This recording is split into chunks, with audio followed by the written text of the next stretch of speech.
Ang tao talaga, kahit anong gawin mo sa buhay, pag sabi na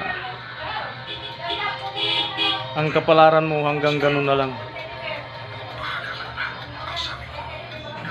Sa pa sa Cebuano nga istorya, bisan pag imong imo mo ang imong nawong sa trabaho nga isog nga trabaho para ka lang mapuso, ug dili talaga para sa imo, dili talaga mahitabo nga muyaman ka. Sama sa kuha, sobra na nga pagpakahirap sa akong kaugalingon para makamit lang ang gusto na ako nga makamit. Pero wala ginako makamti ang gusto na akong maabot.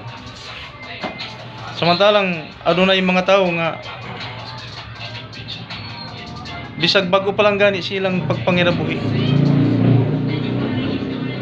mga bata pa, pero successful na, nahimo ng mga milyonaryo tungod siguro kay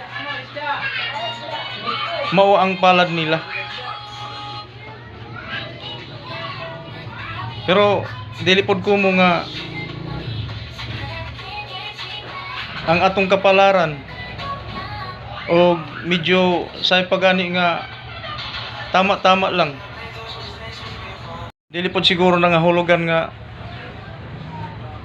iasa mo lang sa panahon ang imong kaugmaon. Muna nga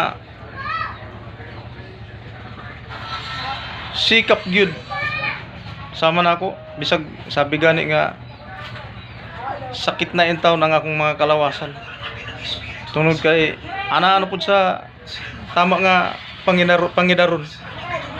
Pero ginapugos na ako ang akong kaugalingon para lang sa ingon ana say pagani maibsan ang hirap na say pa nga gidana sa akong kinabuhi.